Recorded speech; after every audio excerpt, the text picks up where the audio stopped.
আসসালামু আলাইকুম। Hello viewers, Sourav ডায়েরির পক্ষ থেকে আমি সৌরভ। এই গল্পের 2 সিজন ছাড়া হয়েছিল, আজকে 3 সিজন ছাড়লাম। এরকম সুন্দর সুন্দর গল্প পেতে আমার চ্যানেলটি সাবস্ক্রাইব করে পাশে থাকুন। আর গল্পটা কেমন হলো তা অবশ্যই জানাবেন। ধন্যবাদ।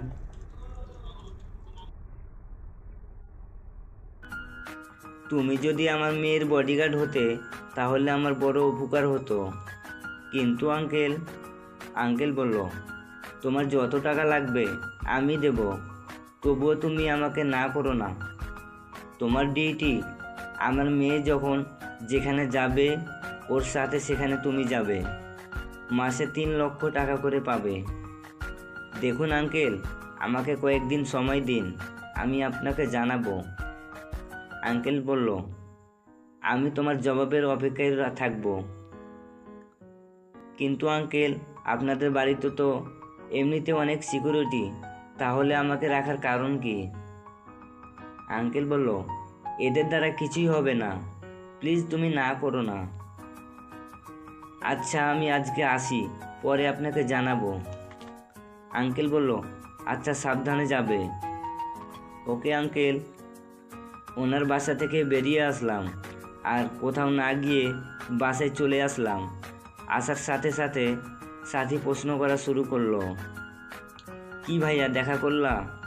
হ্যাঁ। সাথী বলল, কি বলল? ওনার মেয়ের বডিগার্ড হওয়ার জন্য বলতেছে। সাথী বলল, কি? ওনার সাহস কি করে হয় তোমাকে এরকম চাকরির অফার করার, তাও আবার বডিগার্ড? সমস্যা নেই। সাথী বলল, তাই বলে শেষমেশ কিনা তুমি একটা মেয়ের বডিগার্ড হবা? এটাই একমাত্র সুযোগ। সাথী বলল, কিসের?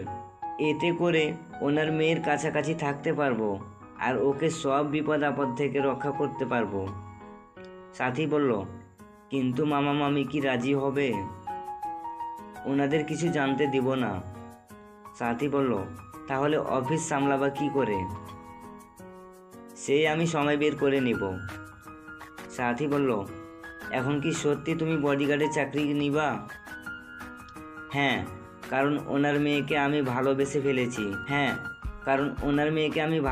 ফেলেছি। তাই বডিগার্ডের চাকরি নিয়ে ওনার মেয়ের কাছে সারাক্ষণ থাকা যাবে, আর ওকে সব দিক দিয়ে প্রোটেক্ট করা যাবে।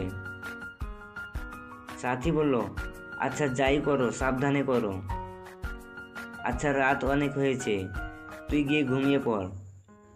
সাথী বলল, আচ্ছা, ভাবি নামটা তো বলো। Oh shit. সাথী বলল, এটা আবার কেমন নাম? আরে, নামটাই তো জিজ্ঞেস করতে ভুলে গেছি। সাথী বলল, আচ্ছা, পরেও জানতে পারবা। সাথী বলল, গুড নাইট। Good night. এরপর আকাশ সারা রাত ভাবতে থাকে, চাকরিটা করা কি আসলে ঠিক হবে?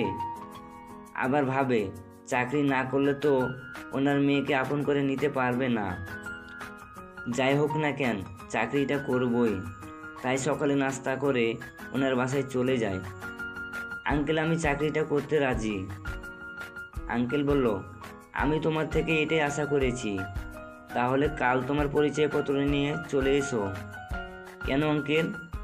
আঙ্কেল বলল, তোমার জন্য কার্ড বানাতে হবে, তোমার আর কোনো সমস্যা হবে না।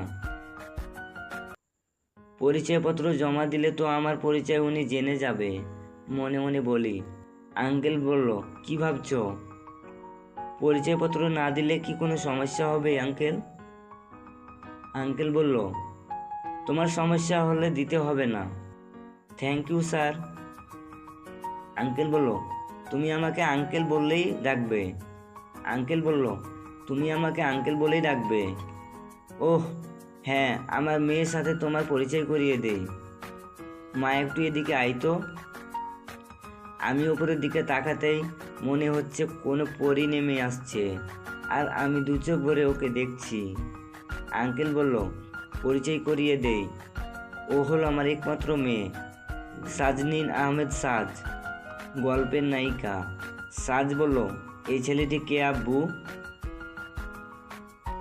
আঙ্কেল বলল, ও পরিচয় করিয়ে দেই, আজ থেকে ও তোমার নতুন বডিগার্ড, নাম আকাশ। সাজ বলল, কি, তোমার মাথা ঠিক আছে আব্বু?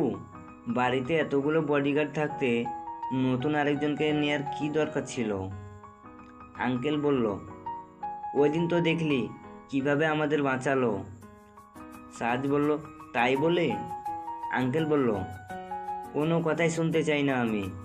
আজ থেকে ও তোমার পার্সোনাল বডিগার্ড, সব সময় তোমার কাছে থাকবে। সাজ বলল, অসহ্যকর। এই বলে সাজ ওপরে চলে গেল। আঙ্কেল বলল, তুমি ওর কথায় কিছু মনে করিও না, একটু জেদি, কিন্তু ওর মনটা অনেক ভালো। আপনি কোনো চিন্তা করবেন না, আমি ওনার পাশে ছায়ের মতো থাকবো আঙ্কেল। আঙ্কেল বলল, আচ্ছা তাহলে কাল থেকে ডিউটিতে চলে আসবে। কয়টা বাজে আসবো? আঙ্কেল বলল, সকাল 10টায় আসলে হবে। ঠিক আছে আঙ্কেল, আজ তাহলে আমি আসি।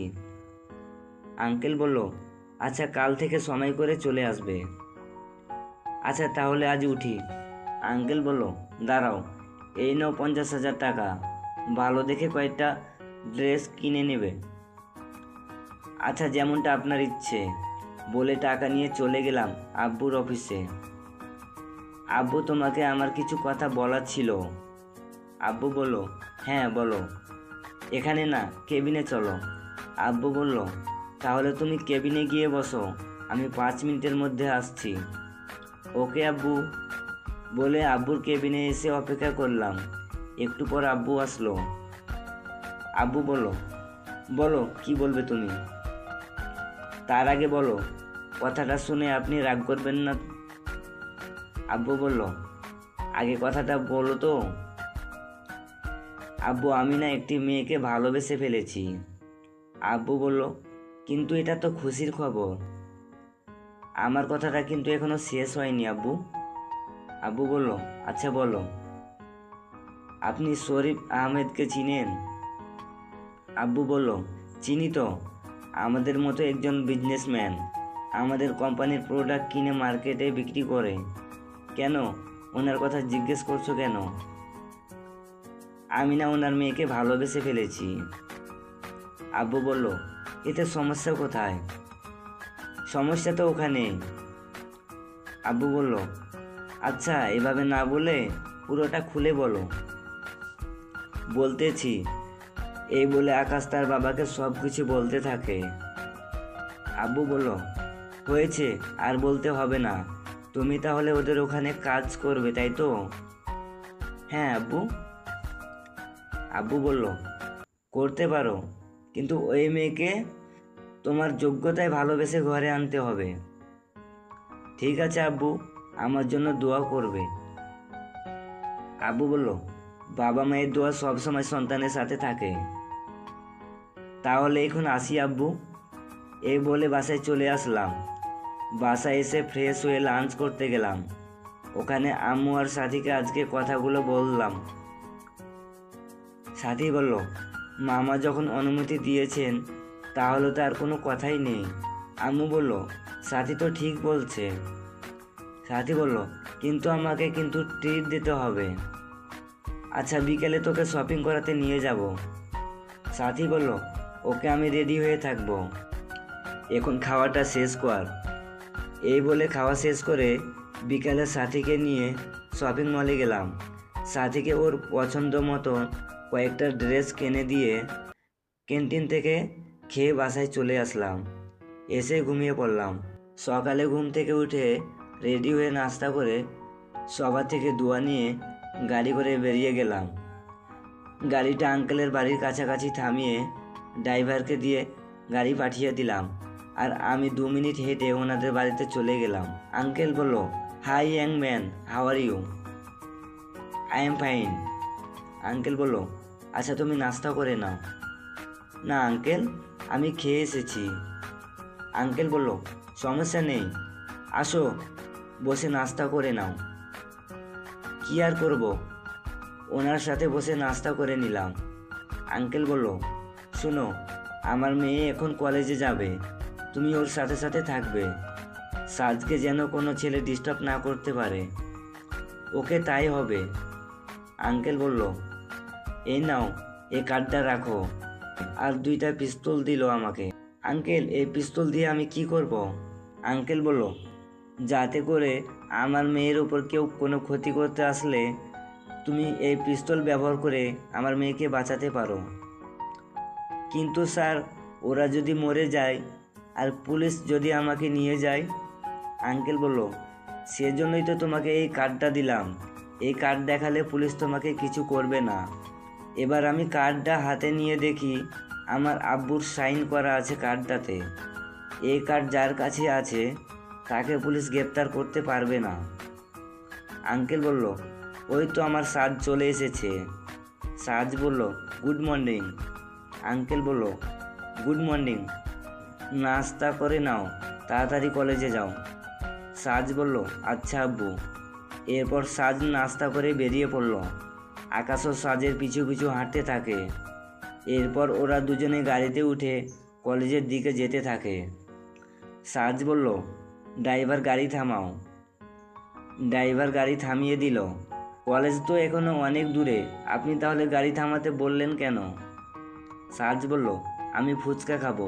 এখন কোনো ফুচকা খাওয়া চলবে না, ড্রাইভার গাড়ি চালু করেন। সাজ বলল, আমি বলছি ড্রাইভার গাড়ি থামাও, আর আমি ফুচকা খেয়ে তারপর যাব কলেজে। Sorry madam. এই বলে আমি নিজে গাড়ি চালিয়ে সাজ ম্যাডামকে নিয়ে কলেজে চলে আসলাম।